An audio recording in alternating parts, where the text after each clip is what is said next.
All right. How's everybody doing? Awful. Okay. Okay. Awful because the three are awful because just everything is awful. Oh, sorry. Okay. Yeah, no, me too.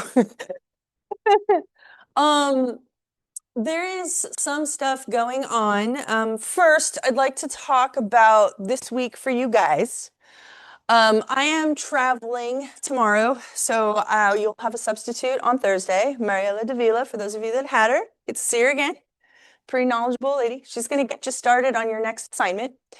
Yes, attendance is still required, so just make sure that you check in with her. She'll have a spreadsheet to keep track, and I'll make sure that you get marked present.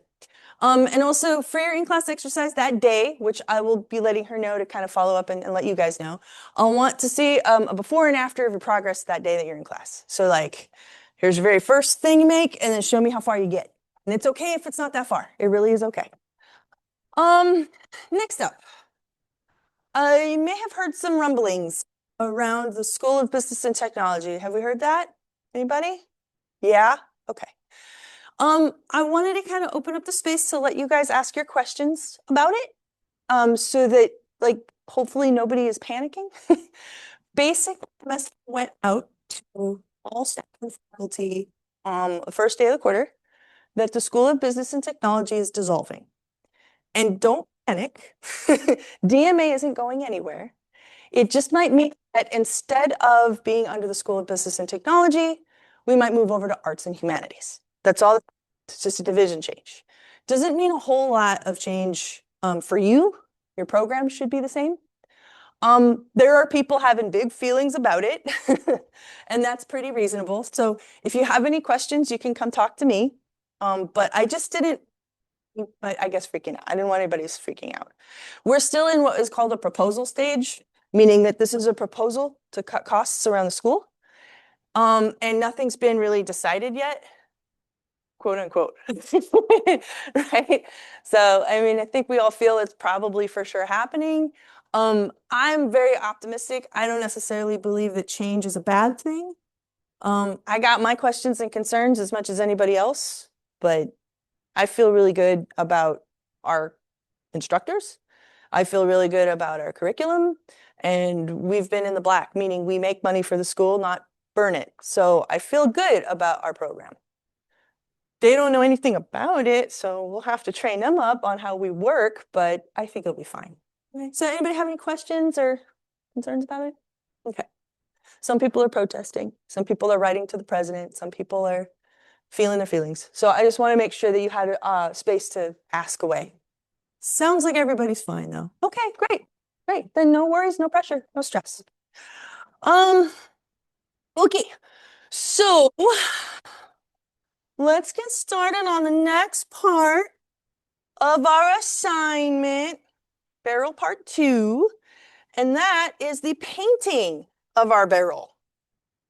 I think we can cover everything that we need for your assignment to shine very pretty. Um, Now I've updated your grades for the first part of the barrel. Please check them, make sure that it's accurate. Sometimes files get crossed. But also to answer any of your questions, if you do feel that maybe the grade was unsavory. Some of you kind of like knew that it wasn't quite ready, but you were giving me something, which is what I highly recommend, because an incomplete assignment turned in on time can be redone as many times as you need for the grade that you need, the grade that you want. I did notice a few comments.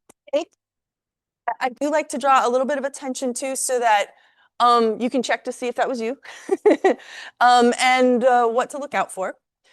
But you really want to make sure that that part 1 of the barrel is solved before you do this next part. This can't really go out of order. One informs the other, right? So let me talk about briefly what I'm looking for the barrel's like most successful assignment. There was some confusion about what to submit. The Maya file is plenty. Maya file is plenty. This all used to be one large assignment before, but I felt that people were falling off at different stages, so I really kind of made them smaller. And so what I need for this first part is that your barrel is modeled, meaning the geometry looks like a barrel, the barrel of our reference, that there are no n-gons. I might ding you a point or two if your silhouette is, we'll say has inaccuracies. And I don't mean that, it might not be perfect, but what I found happening is that a lot of times when folks are scaling their meshes, they'll be scaling it on one axis instead of two. So it's making their barrel squishy. I called that out a few times in the demonstration. It's still happening, so check to see if that's you, if that's happening for you. The half of this assignment is that your UVs are clean and finished. So clean UVs, what does that look like? Okay. Now, they do not have to look exactly like mine. They don't have to look exactly like mine. They can be shaped a little differently, and we are making sure that we don't have stretching in our UVs. That checker looks like checker and not, we'll say, sometimes we'll see not quite correct checker or squishy squish checker, right? Or sometimes things will look flat and you'll see this really bad stretching happening here. So as long as there's no stretching there, if you've not used maybe your UV space very efficiently, meaning if you have a lot of negative space. Now there's going to be some here, but I find that by keeping these stitched together, you really kind of maximize the use of the UV space. So I think in some instances, I've seen things that will function and work okay, but I wouldn't call that like professional level yet. And I'm kind of trying to help you guys punch up. And then finally, that we make sure that everything is in 0 to 1. And I have found that sometimes folks are doing something like this, or they're putting different things in different sections, like this is how they're organizing it. Don't want that. And finally, this was something that I don't believe I expressed explicitly, but when we were talking about creating UVs, that kind of create the UV stage, that I'm hopefully that you are getting comfortable with. Creating UVs, they need you to be, that's why I don't like this floaty window. When we go to create, we have several options here, and I used planar because it's probably the most visually sensible. Like it makes sense when you look at it. If I'm going to click planar, you see the barrel, right? Like I am not confused about what part of the barrel is which part, usually when I look at that. You may play around with these other projections, but what you may not do, not for this class anyway, use automatic and call it a day. Now, can anybody maybe tell me why this could be a problem based off of what we know so far? There are a lot of pieces. So that means anytime that there's a separate shell, we could have a seam. Yeah? Yeah, the margins are really close, risk of bleeding. Yep. Some of you who are playing in Substance Painter might even see that happening already. For sure. There are settings you can do to fix that in here, for sure. But yeah, you had your hand up? What's that? Oh, you're gonna say what she said, the bleeding part? Yeah, good. Okay. Something else here is if we look at the resolution between the two, just really quick. I'm gonna make a duplicate. And one of these I'm gonna like do them on top of each other so you can kind of see the resolution between the two of them. Let's go automatic. Look at how much bigger those checkers are compared to this one over here. So that's like loss in resolution and quality. It basically makes the map that you're using not go nearly as far. And when it comes to computer graphics, that resolution is like everything. We really want to pack as much like power in those material texture files. So this is just kind of bad practice. Now, in the past, I've said do not use automatic at all in my class, rabba. But I don't want to kind of bring down the hammer quite like that. if automatic gets you started, I think it's a great place to start. But I found that especially with something kind of like a cylinder that's already kind of primitive, um, the amount of work that goes into identifying shells and the cuts and connections and sewing that you have to do is a lot more. Like I have to figure out where are you, and you're like, okay, so you guys are on separate things, and we could start, doing stitching together. That works. We could do that. And then we start constructing what it's going to be and organizing it. You certainly may start from here. I might not recommend it just with the amount of work that it causes. An automatic unwrap is a very tempting thing and button to push, but it makes for kind of, at this stage, shock, which is another way of saying shady. So let's try to avoid the easy ways out. But when you get stronger and unwrapping, you might see a case for like why this is actually kind of good to start with and mess around with it. But right now, let's try to keep it simple. Okay. Any questions then? No? Okay. Fantastic. Um, I think in my syllabus, I have it marked down that week 10, Thursday at 4 p.m. is the last day that you can submit late work. This fall, I'm bumping it to week 11, actually. So December 4th is going to be your final day to submit late submissions.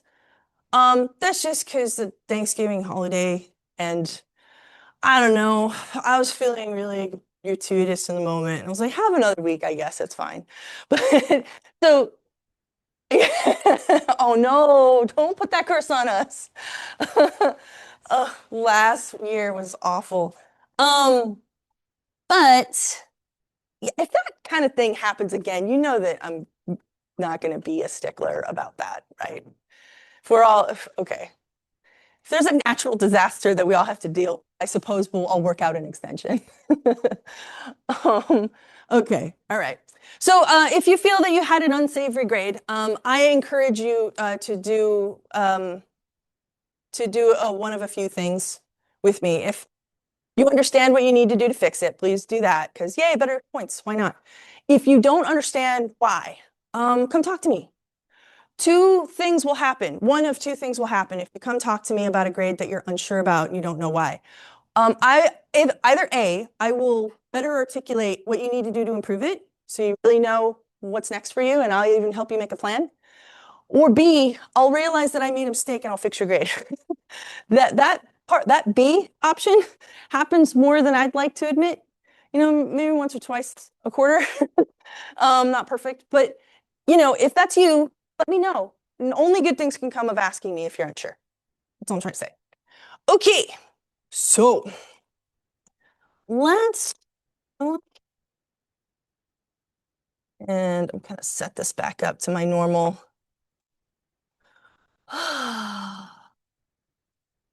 sort of layout here. Div, let's snook that one. This is probably about as simple and clean as you can get. And there were a couple of you that did it slightly different than me, and kudos, because they were just as strong, I think, just as kind of professionally presenting. Some of you had it a little different. I might encourage you to make other decisions because I think you're going to find out why in this next stage. But at the end of the day, I just need you to have it unwrapped and your barrel model complete. We don't have end guns. End guns are pretty nasty. They will also kind of blow up your project moving forward. It makes it really hard to work in Substance Painter. All right, so let's pull up our barrel. Here we go. And let's start painting. I think it's about where I left it off last time, and I'll go ahead and give us a quick little review. Oh, I need to plug in my Wacom tablet. Does anybody need a Wacom tablet? Yay, okay. Who else? 1, 2, 3. Okay. Just 3 of you plan on doing this homework today. Got it. I'm kidding. I'm kidding. Here you go. Okay. Okay.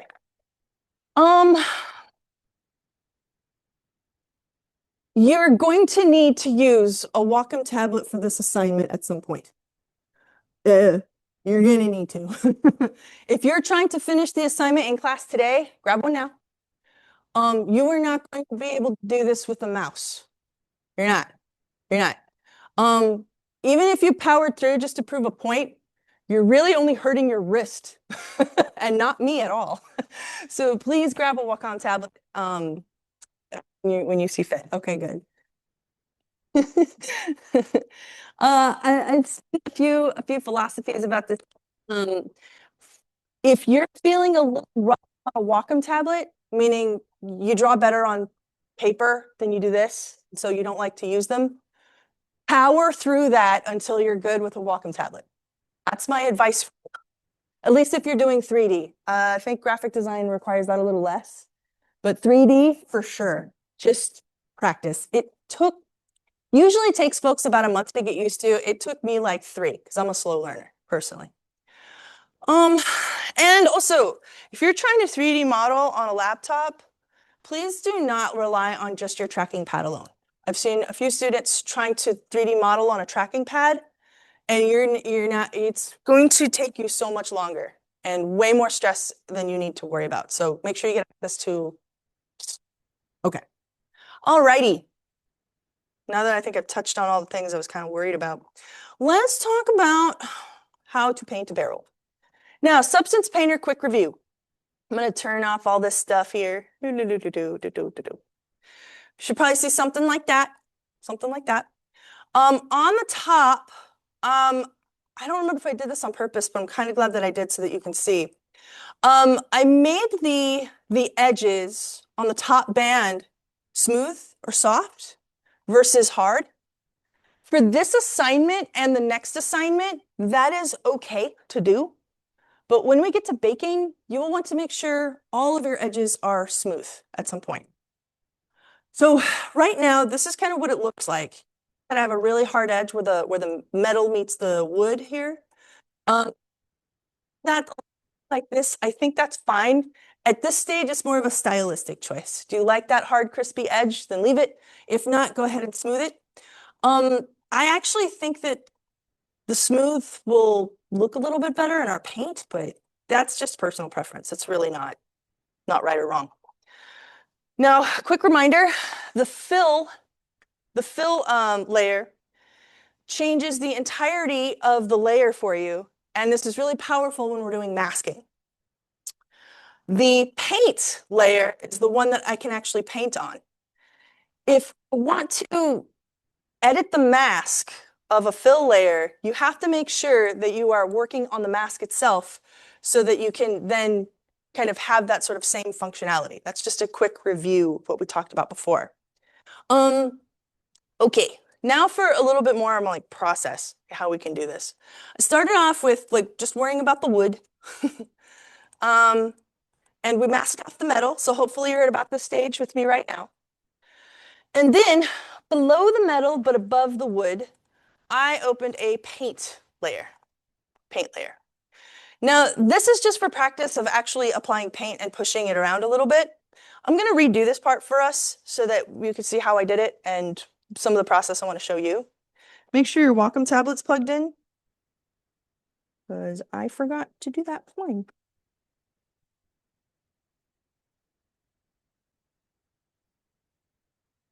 All right, working? Yeah, okay. Go ahead and make a fresh paint. And this is where I should be able to kind of just paint right on here. Okay, so now a little bit of technique. When you're in the paint layer or in a masking layer that you can actually paint on, right? If you go over to the paintbrush little icon right here in your assets of library assets here, you can choose various styles of brushes. I find that if you're going to use basic hard, you totally can use this brush, but it works best as a buildable brush. It's very rare that I paint at 100% or erase at 100%. That's kind of looking a little tacky, right? Just a little rough. So if you want to use the hard brush, I really bring that stroke opacity down a lot and then start building. Oops. how much more control I have with like visual texture as I build up. Second, I rarely only paint and do nothing else to it besides erase. I work with the smudge tool a lot. Any painters out there in your Procreates and your Photoshops? Yep, smudge is wonderful. Smudge tool is right down here below the polyfill tool, right here. Swoop. And now I can kind of come in here and apply a little bit more. Now, I don't really love how this smudge is operating. What it's kind of doing is it's pushing the color around and creating an almost swirl, almost a liquefy effect on it. Now, if that's what you're going for, I could see doing something like that maybe with a wood grain. If you wanted to get like a nice little wood knot or something like that, that'll work pretty cool. But when I'm trying to do weathering, I prefer it to be more of a spongy smudge, right? So if I actually choose a brush in the smudge that has more of a texture to it, like I use the artistic one a lot. I think it might be my favorite. It's gonna actually kind of blur and blend these a little bit more cloud-like. That's closer to the effect that I want to create, just a little bit. Now I'm leaving it up here on white so you can see a little bit more. I'm gonna erase it now because I don't really like this color. Now, for the hotkeys. 1 is your brush. 2 is your eraser. 5 is your smudge. Now, based off of the setting that you have done on each kind of brush set, from brush to eraser to smudge, it will kind of save it for you. So I'm going to choose the artistic brush. I like that. The eraser, I'm actually going to leave it the same. Also the artistic. And the smudge, I'm going to use the artistic on all of them. Now, back to my brush setting. I don't want this at 100% either. So let's talk about some of these settings on top. Size is exactly what it sounds like, the size of your brush. Oh my gosh, that's too much. So we'll take that down to a workable size. The hotkey for this is the same as it is in Photoshop, and it's the open and close bracket. So you can actually kind of like figure out what size you want it to be on either side. That's fine, that's fine. Flow has to do with, I think like the amount of paint that's on your brush, so it feels a little bit more like thick. I rarely mess with it, but opacity though, opacity is the layering that we can kind of build up. And you can actually see how that could be really helpful in this stage. So I think I like my opacity at around 10%. You play with it, whatever feels good for you. I'm gonna delete that now. Okay, the eraser, I'll leave it 100 for now, but if I want my eraser to, it can actually behave much like my paintbrush, just like with the stroke being more or less. So at 100%, it erases it completely. But if I lower the stroke opacity, it'll start to weather it down. And I do really love doing that too. So it's kind of up to you what feels good. Leave that at 100%. Get it here. All right. And then I think I've got my smudgy tool. 1, 2, smudge. Cool. All right, cool. That's how I want my brushes behaving. Next up, let's talk about color. Now, if you're unsure about the colors you should be picking, we really want to be referencing our barrel reference. These are the colors that we want.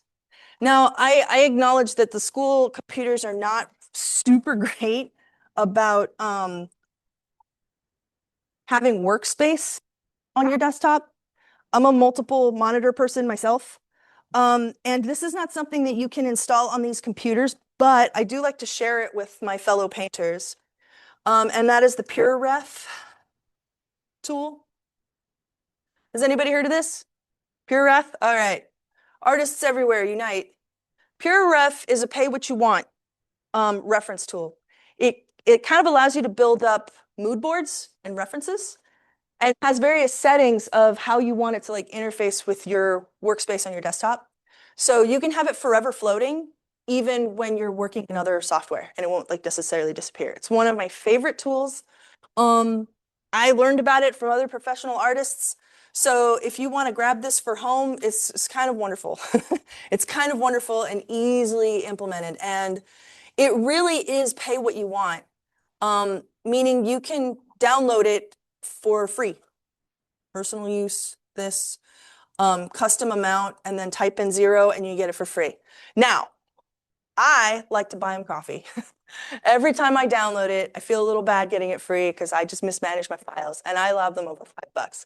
Not everybody can do that. So do what you want, pay what you want, but I do really like this tool. It really makes things like this, what I'm about to do, a lot easier. Now, since I don't have pure ref, I'm going to do my best to try to like finagle a situation that allows me to look at my references. Okay, Windows, fine. Fine, Windows, fine. Okay. Oh, that's so uncomfortable. Okay. I chose a color that's very kind of mid in this, and I mean, I like to think that if I were to blend all these together, I might get something like this. So that's where I chose that in my mind. It's okay if it's not perfect. For when I look at this, I think what I see more is just the like darkness around the bands, the underneath, right? It's almost as if like I call it detritus just to piss off Will, but detritus, like things are building up underneath here. What's that? Detritus. Detritus is a word for various like debris and just kind of junk. And I say detritus to piss off my partner because he just hates it when I say things wrong. And it's even better when it's on purpose. Obviously, you have to troll the people you love, right? Right. Okay. So I kind of want this kind of behavior all the way around here, right? Obviously, maybe not white, right? Now, you can choose the color that you want over here in properties with your brush. Make sure that you have your actual paintbrush selected. And right here, there's a little dropper. And you can choose directly on the mesh itself what color you want this to be, like. Now, that is a pretty dark color, so that is also taking into account a little bit of shadow. So I'm going to give it a little bit lighter and a little bit more saturation.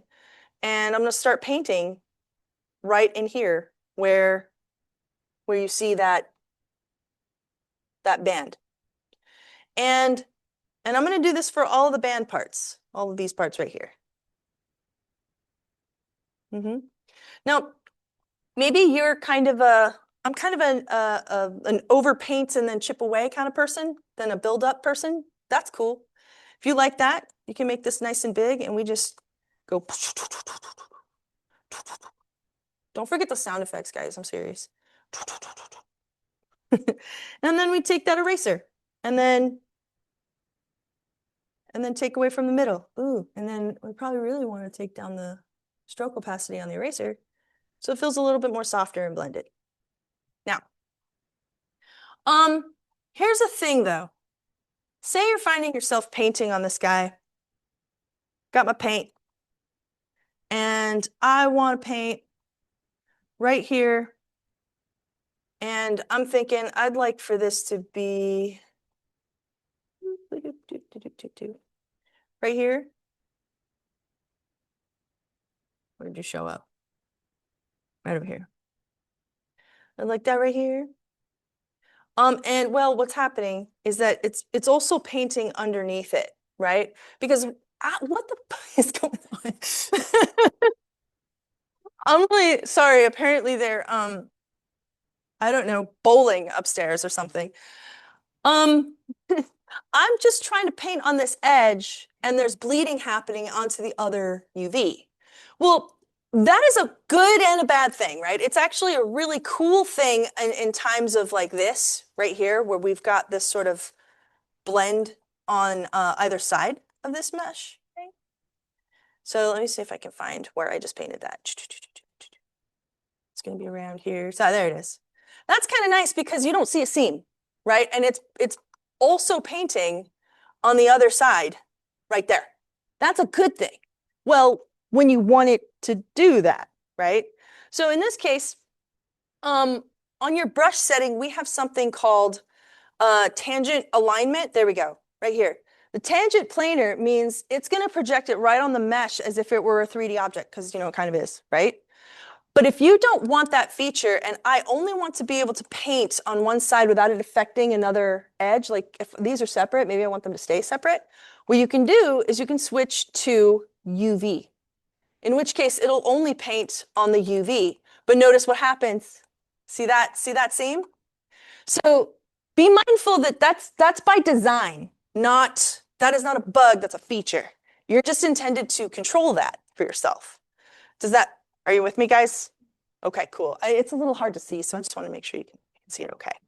All right, so why don't you go ahead and take a few minutes to just kind of get a nice little shadow underneath the band across each part of your barrel here. I'll give you guys a few minutes, and I'll come help you out because I know some of you are stuck on some problems, and then we'll move on. Quick question we got, how to apply a mask. Let's talk about it. I'm going to go ahead and apply, this guy, really. There we go.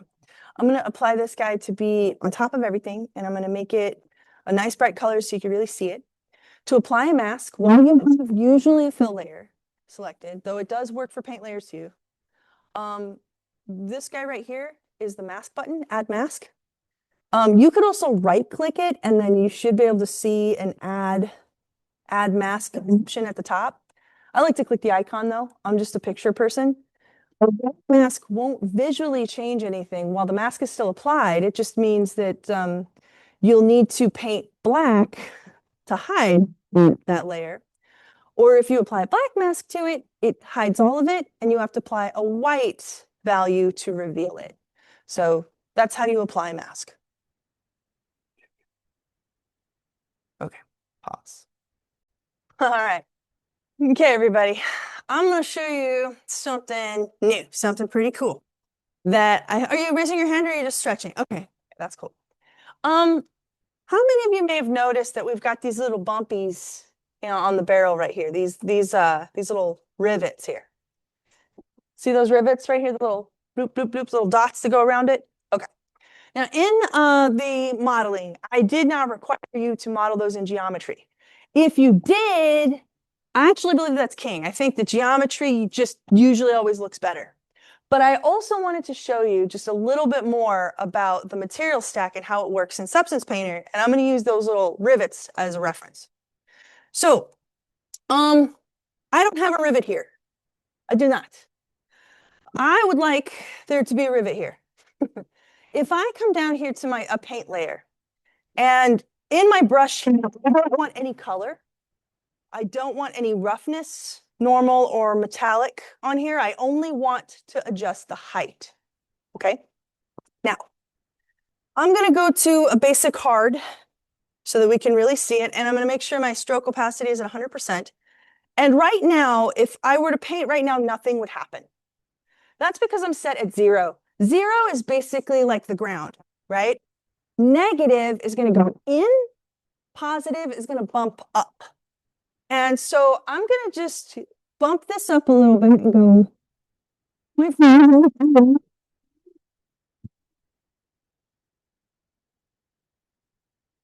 of like kind of a bump shadow. See that? I wanted it to be super clear. I think if we use a soft brush, it'll feel a little bit more spherical. Yeah, that's a little better. That fall off. It's pretty cool, huh? Little rivet. Rivet. That looks super wonky. Look at my little rivets trying to be rivets. But it's pretty cool, right? This is super interesting because this effect that's being painted on here, it's going to respect the lighting and all that, but it does not add geometry actually. Not really. It's applying something called a bump value. Now, later on, we're going to do some bakes where we like steal detail from other high definition meshes and then apply it this way using generators and other super cool powerful things. But while again, I don't require this part for the assignment, I really wanted it to show you so that for those of you that are ready, go ahead and tackle a bump pass. Bump pass is pretty fun, I think, because it helps you think about this map type. If I wanted to do a negative value, I pop this down to 0. You could, if you wanted to, maybe even, and I add a color and a roughness because the roughness should be 100% because it's a wound. And the color, I want it to be black because I want it to be a crack. And I want it to go in on my barrel. I could do a little chisel crack right there. Let me make that even narrow, even more smaller. Like a crack. Now, let's say I wanted to make it a straight line. I'm just going to touch where I want the line to start, hold down shift, and then I can whoop, make a little whoop, whoop, whoop. And just like that, I see if I've got it on here. Oh yeah, look at that crack. It's kind of fun, right? Okay. Now, when you do it with a brush, every time you make a stroke and every time you make a change here, it holds those values as if the brush made that happen and you continue on. So this can get really inconsistent really quickly. This is part of why you may want to consider using things like fill layers for this. If we're doing rivets, probably just height. The whole thing is up a little bit and then we reveal it in a mask. Let's do black mask. And then we just apply that. And if you want to do a crack, you apply black for that. We definitely don't want shine because it usually get less as it gross. So we'll put roughness on. And height is a negative value. Oops, completely rough and height negative value. Black. And then you can reveal it. But like that way, to kind of consistent. That's kind of the difference is that the paint, it's very customizable and changeable on the fly. But if you lose track of those values very quickly, there's inconsistencies, it gets a little weird. So that's pretty much why these fill layers are so powerful. Cool? All right, well, I'm gonna let you play with that new toy for a little while, see how far you get. One more thing I'd like to show you to help you kind of get some of this wood texture stuff. Most of it is just really kind of pushing a lot of variant of browns and playing with it. I saw some really cool stuff already. I'm enjoying what I'm seeing. It really is okay if it's not just like this one. But the next, probably most powerful tool that you'll have here is customizing paintbrushes to do what you want. So if I wanted to create these like sort of long, streaky-like textures, right? In a paint tool, let's just open another paint layer. We can look through some and we can start playing around. I think, ooh, fibers. That's fun. Now, fibers is close, but not exactly what I want. Notice how like when I paint fiber here, let me also pick a value that's not this. 0, I don't really need height, but if you wanted to, you could actually chisel in a little bit of a dent in there, but I'm actually going to turn off height on this one. This is close, but not, right? If I select the fibers brush, or we could pick a few different types. We can play around with the angle of the brush. Notice how it can kind of change it to be more streaky. That's kind of nice. Spacing, no, I want the spacing. Flow, there we go. That's pretty cool. It's probably also a little, oh yeah. Ooh, there we go. We're kind of getting somewhere now, huh? Getting that effect. And what I did is I played with the size a little bit. So you notice how it gets it wider. I turned down the flow so it's not like so intense at each sort of fiber stroke. And spacing is down. And I changed the angle to be basically 90 degrees on this one, this particular one. Yeah. Ooh, that's pretty cool. Now, my I can see here that it's kind of really close to this. Maybe it's actually even a lighter color, to be honest. Those little scratches are kind of a lighter color. I'm gonna pick a color that's not black and kind of a lighter wood, right? Okay. But I would say that the roughness should probably be kind of high. And yeah, so it kind of has a contrast next to the shine of the wood. Um, yeah, that's pretty good. I kind of like that. Just playing with it. Let's play with the size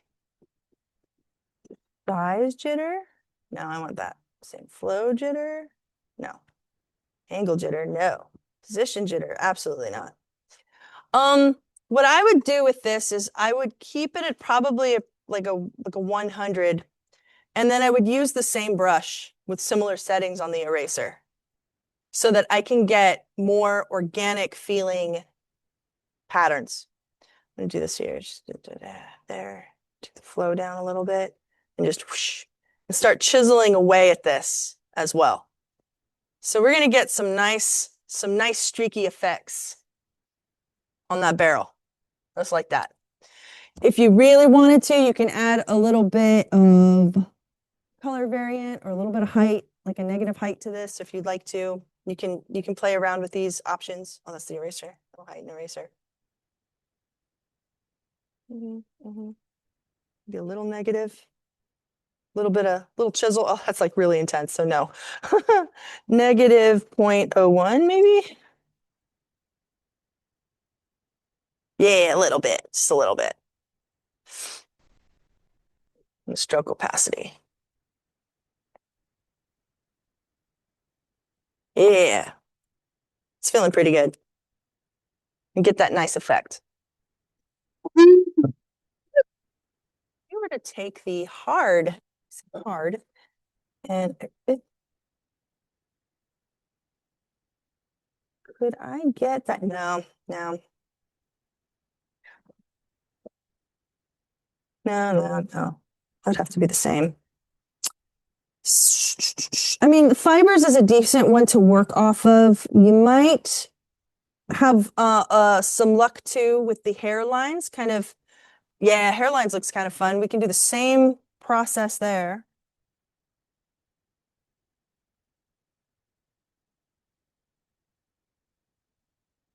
Ooh, yeah, that's pretty good. Hairlines is nice and organic too.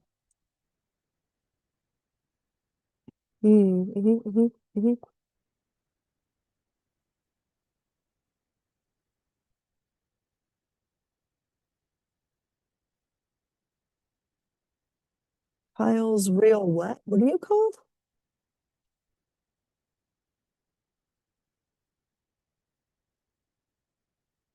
Kyle's real. What are you called? Kyle's real what? I do not know what that's called, but Kyle's real something. Oh no.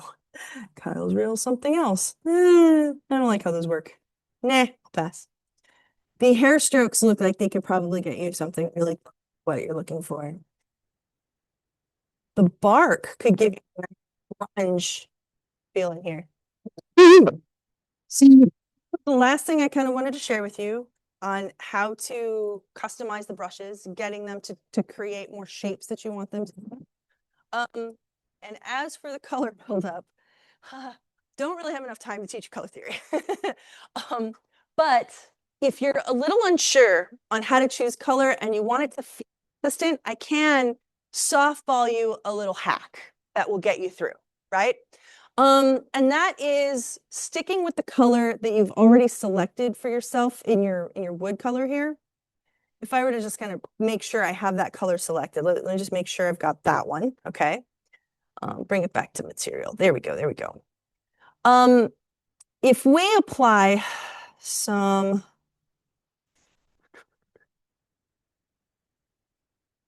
stroke opacity, good. I'm gonna apply a color here that you can't see. You really just can't see it, what I'm doing, because it's the same color.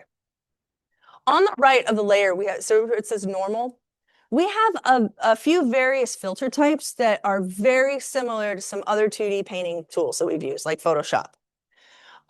These are technically math applied, and we go into more what that means in the future.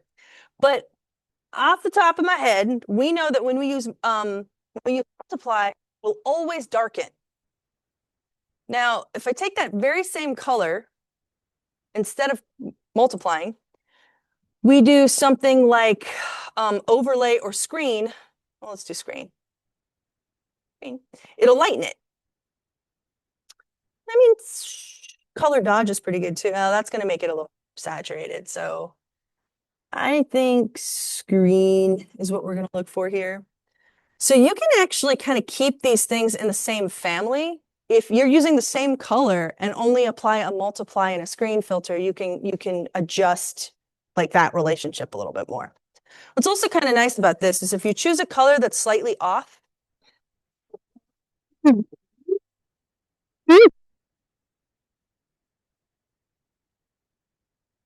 underneath it. So they do also tend to sing a little bit more when you use these filters. Ooh, that looks kind of cool and twisted. You can see that having a lot of fun. Your task is to paint it as pretty as you can before end of day tomorrow. That's all. I am not, let me repeat, I'm not grading you on how close you get to this reference. What I'll be looking for is controlled use of masking, you know, that using it as it's intended. Your metallic, roughness and color. I am not checking if controlling your bump. That is extra. Okay. You don't even need to label these if you don't want to. I just want to see what you're able to play with. Okay. It's a very explorative assignment. Right? Cute. All right, let's get you guys set up here for your in-class exercise. I'll also set it up for Thursday.